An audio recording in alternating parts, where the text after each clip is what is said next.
Tapacurá vai inundar e a gente não vai poder sair daqui, a gente pode ficar aqui até meia-noite, não pode?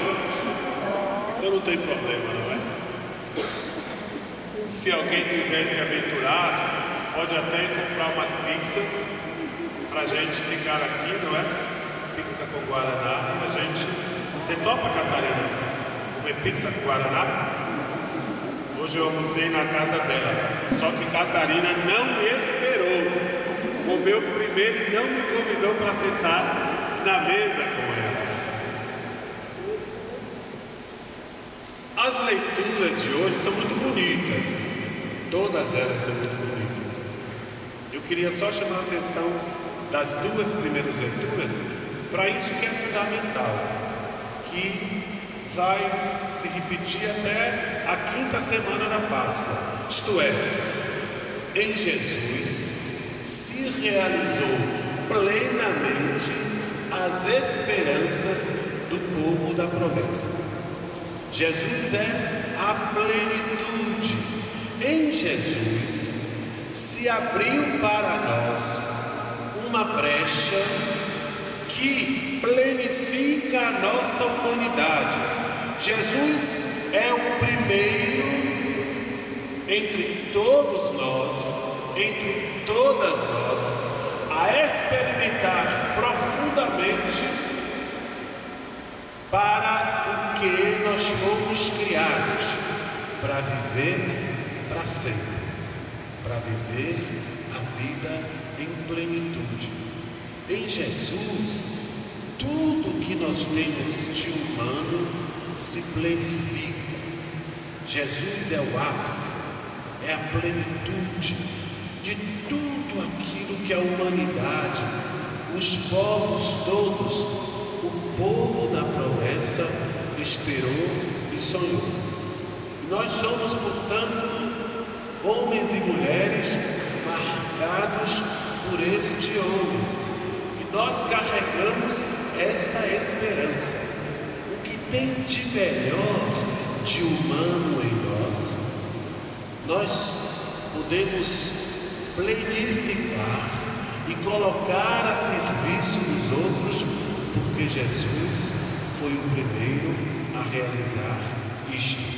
E esta é profundamente a nossa vocação humana: ser mais, ser melhor, crescer, desabrochar em nós as riquezas todas que temos e colocá-las a serviço dos outros, a serviço de um mundo melhor, de uma sociedade mais justa, mais fraterna, mais igualitária. Isso é o que nós vamos escutar todas essas 5 semanas com a primeira e a segunda leitura das missas. Os evangelhos, eles trazem aspectos, características interessantes da personalidade de Jesus. Eles querem, nesse tempo da Páscoa, fazer a gente ficar mais encantado ainda, se apaixonar mais ainda pelo moreno da Galileia. É isso que os evangelhos querem, que a gente se apaixone por Jesus. O Papa Bento XVI tem insistido, tem repetido uma frase que é muito forte. Ele diz assim: em Jesus nós não nos aproximamos de uma ideia, de uma tese, de um ideal. Em Jesus nos aproximamos de uma pessoa e devemos estabelecer com Ele uma relação profunda, uma experiência profunda, e Ele é capaz de dar sentido profundo às nossas vidas. Hoje eu pensei, por conta do Dia das Mães, de breves, algumas pinceladas do que eu chamaria assim a pedagogia de Jesus. Jesus era mestre, Jesus era mestre porque educava, mas Jesus não educava como qualquer um. Os contemporâneos dele diziam: mas como que ele pode dizer essas coisas tão bacanas? Como que ele pode encantar tanto a gente assim? Se ele é um pobre pescador, se sua mãe é Dona Maria, o pai dele é José, o carpinteiro. Jesus era um mestre que falava diferente, que encantava as pessoas, que seduzia as pessoas. Por que Jesus fazia isso? Por que as pessoas se encantavam, os contemporâneos se encantavam com ele? E ao longo desses mais de 2.000 anos, as pessoas se encantaram com Jesus. Por que a gente se encanta com Jesus? Por que até hoje Jesus encanta tanto a gente? Nós estamos aqui um sábado chuvoso, nós viemos aqui para nos encontrar, mas para nos encontrar com Ele, para ouvir a palavra dele. Jesus tinha um jeito, uma maneira, uma pedagogia para se aproximar das pessoas, para educar as pessoas. Só algumas pinceladas dessa pedagogia de Jesus extraída desse trecho bonito, conhecido como os discípulos de Emaús. Isso a gente podia colar, que essa pedagogia de Jesus é a pedagogia no fundo das mães. Eu insisto que Jesus foi o homem que foi por causa também de Nossa Senhora.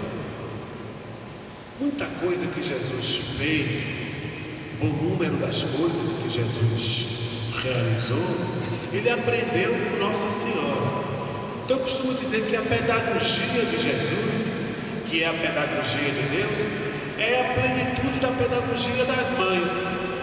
Então, essas palavras vão para vocês, as mães, que são educadoras, que educam seus filhos, mas vale também para todos nós aqui, para nós pais, para nós adultos, que somos também educadores, mas vale também para vocês, os jovens, os adolescentes que estão aqui, que serão educadores também.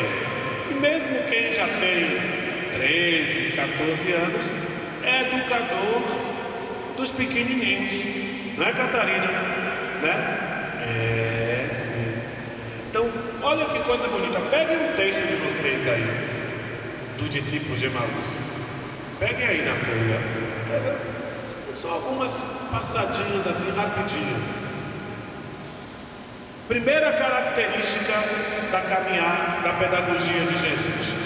Jesus é e fala para nós hoje.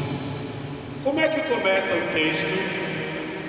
Naquele mesmo dia, domingo, portanto, o primeiro da semana, 2 discípulos estavam caminhando.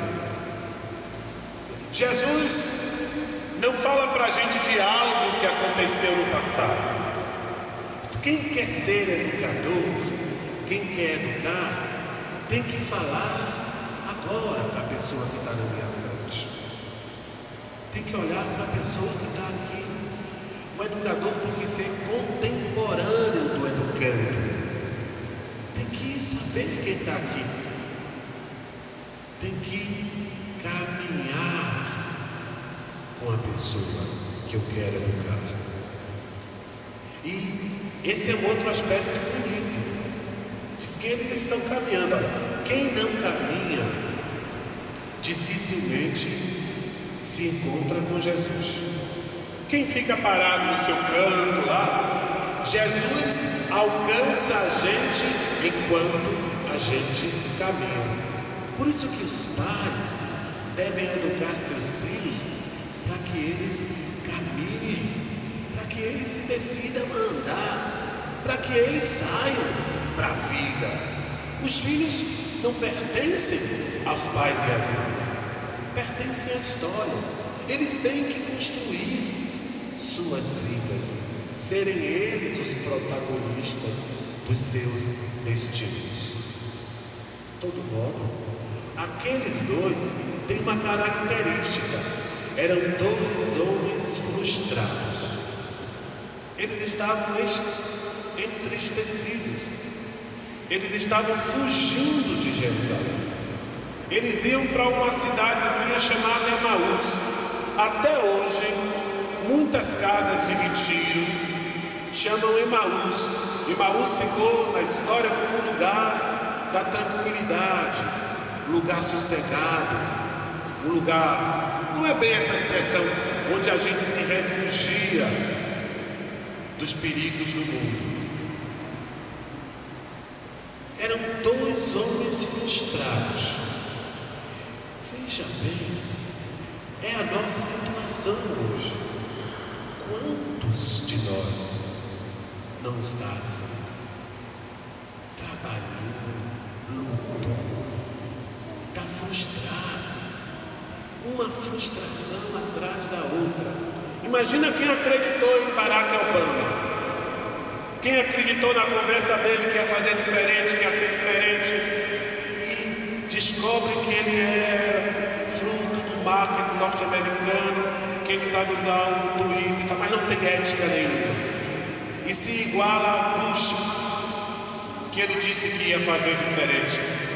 E as pessoas voltaram acreditando nisso. Quanta gente frustrada com Barack Obama. Quanta gente frustrada com os padres pedófilos, confiaram seus filhos. E de repente, quanta gente frustrada com isso, porque a gente depositou esperanças, a gente sonhou num mundo novo, num mundo melhor, numa situação nova. Quantos casais frustrados? Depositei minha vida toda nesse cara e descubro que ele é um banana, não serve para nada. Quantos homens também decepcionados? Apostei na minha companheira, dei o melhor de mim, descubro uma mulher fútil, vazia, preocupada com a sobrancelha, com o cabelo, com o sapato, com a bolsa. Somente isso. Eram duas pessoas frustradas. Jesus entra e começa a caminhar com eles. Jesus caminha conosco, mesmo em meio às frustrações da gente. Mesmo em meio às frustrações da gente, Jesus caminha conosco. Ele está próximo da gente. Ele experimenta também as frustrações da gente. E vê que interessante, né? Jesus podia entrar na vida daqueles dois dizendo: eu sou Jesus, eu sou ressuscitado. Jesus não entra assim. Como é que Jesus começa? Jesus faz uma pergunta. Jesus não entra na vida de ninguém com a resposta pronta. Jesus pergunta: o que é que vocês estão conversando? O que é que você quer? O que é que você sonha? Ele pergunta, ele não impõe a verdade dele, ele dá oportunidade para o outro dizer: o que é que eu quero? Quais são meus sonhos? Falar inclusive das frustrações da gente. Quem a gente tem para educar, os jovens, os adolescentes, é bom a gente ouvir o que eles têm para dizer. Muitas vezes nós adultos pensamos que nós temos as respostas. E muitas vezes as respostas que a gente tem são para perguntas que eles não estão fazendo. Será que eu estou escutando as perguntas que meus filhos estão fazendo? Ou eu já tenho um repertório de respostas prontas que eu tiro do bolso e dou para eles e empurro ela abaixo?